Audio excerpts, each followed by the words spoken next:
Cash के related काफ़ी सारे क्वेश्चन स्टूडेंट पूछते हैं। उनकी आज 5-6 क्वेश्चंस की लिस्ट बनाई है, उनको हम वन बाय वन डिस्कस करेंगे।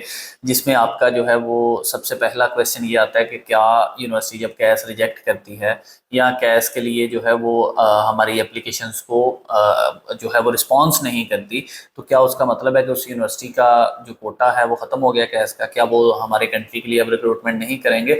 तो इस तरह के क्वेश्चन आते हैं। तो यहाँ पे ये चीज़ वाज़िया आपको करता हूँ कि रूटीन में इस तरह पॉसिबल नहीं होता। यूनिवर्सिटीज़ को पता होता है कि उनके पास कितनी सीट्स हैं, क्या उनका वीज़ा रिफ्यूजल रेट चल रहा है, वो उस तरह से डिसाइड करते हैं। आजकल चूंकि जिस तरह से पाकिस्तान से रिक्रूटमेंट बंद कर रहे हैं, बांग्लादेश से रिक्रूटमेंट बंद हो रही है, तो कुछ क्वेश्चन आते हैं कि जी इनका इशू चल रहा है, यूकेवीआई के साथ चल रहा होगा, इनका रिफ्यूजल रेट हाइक कर गया होगा, कंप्लीशन रेट्स में प्रॉब्लम आ रही होंगी, तो इस वजह से जो है वो कैश के लिए वो रिजेक्ट कर रहे हैं। बट यूनिवर्सिटी का एक इंटरनल ये सिस्टम है कि वो हर स्टूडेंट का कैश क्रेडिबिलिटी इंटरव्यू लेती है और उसके बाद डिसीजन देती है। अगर उनको वो स्टूडेंट सूट करता है तो फिर उसको कैश दे देते हैं। जो पहले इनका प्रैक्टिस यही होती थी कि अगर किसी स्टूडेंट की जो प्रीवियस रिफ्यूजल ना हो तो उसको वो कैश दे ही देते थे 100%। अब ये आ रहा है कि वो क्रेडिबिलिटी इंटरव्यू, चूंकि एम्बेसी के इंटरव्यू ज्यादा आ रहे हैं, उस वजह से क्रेडिबिलिटी इंटरव्यू को इन्होंने बड़ा जो है वो हाईलाइट किया हुआ है कि स्टूडेंट जो है वो प्रोफिशिएंट हो जाए, स्टूडेंट को सारी चीज़ें पता हो ताकि वो एम्बेसी इंटरव्यू में फेल ना हो। और फिर भी उनको अगर को लगता है कि स्टूडेंट में ये पोटेंशियल नहीं है तो उसको फिर वो कैश रिजेक्ट कर देते हैं उसमें। नेक्स्ट आता है, क्या कैश के लिए हम एक से दोबारा ज़्यादा दफ़ा भी इंटरव्यू दे सकते हैं। तो कुछ यूनिवर्सिटीज़ एक ही दफ़ा इंटरव्यू कंडक्ट करती हैं, कुछ यूनिवर्सिटीज़ दूसरी दफ़ा भी कंडक्ट कर लेती हैं। तो यहाँ पे वो हर यूनिवर्सिटी की अपनी क्रेडिबिलिटी होती है कि वो किस तरह से इसको कंडक्ट करते हैं। क्या कैश के लिए अपील हो सकती है? कैश के लिए डेफिनेटली कुछ यूनिवर्सिटीज़ आपको राइट देती हैं कि आप इस पर, अगर आपको लगता है कि हमने गलत असेस किया है तो आप उस पर हमें अपील के थ्रू फॉर्म फिल करके बताएंगे हमारी ये चीज़ें ठीक थी या हमने ये क्वेश्चन के जवाब ये दिए थे तो आपने मिसअंडरस्टूड किया या जो भी सिचुएशन है, तो आप उस पर अपील कर सकते हैं बिल्कुल।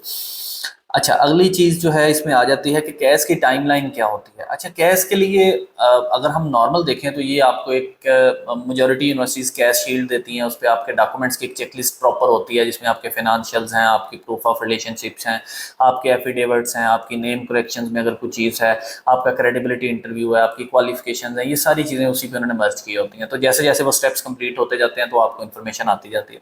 अब वहाँ पे अगर हम फीस पे कर देते हैं स्टूडेंट्स, तो ये सारी चीज़ें जब पूरी हो जाती हैं और इसमें अगर नॉर्मली टाइम लिया जाए तो 1 वीक से लेके 2 वीक्स में मोस्ट ऑफ द स्टूडेंट्स का ये सारा प्रोसेस कंप्लीट हो जाता है और उसमें कैश इशू हो जाता है। तो हम ये कह सकते हैं कि 15 डेज में मेजॉरिटी यूनिवर्सिटीज 90% यूनिवर्सिटीज आपको कैश दे देती हैं अगर कोई इशू ना आ रहा हो। अब वो इशू क्या हो सकता है? आपका यूनिवर्सिटी का क्रेडिबिलिटी इंटरव्यू का इशू हो सकता है, यूनिवर्सिटी के अपने रिक्रूटमेंट के इश्यूज हो सकते हैं, वो डिपेंड करता है। बट ये टाइम पीरियड होता है।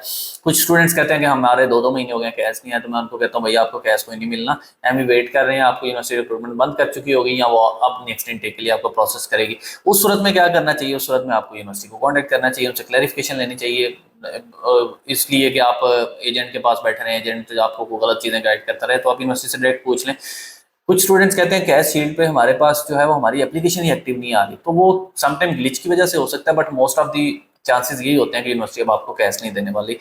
तो इसके अलावा जो है वो अगर हम देखें कि कैश जो है वो रिकॉर्डेड और लाइव इंटरव्यू में से कौन सा आसान होता है, कौन सा देना चाहिए, तो हर यूनिवर्सिटी का अपना क्राइटेरिया है।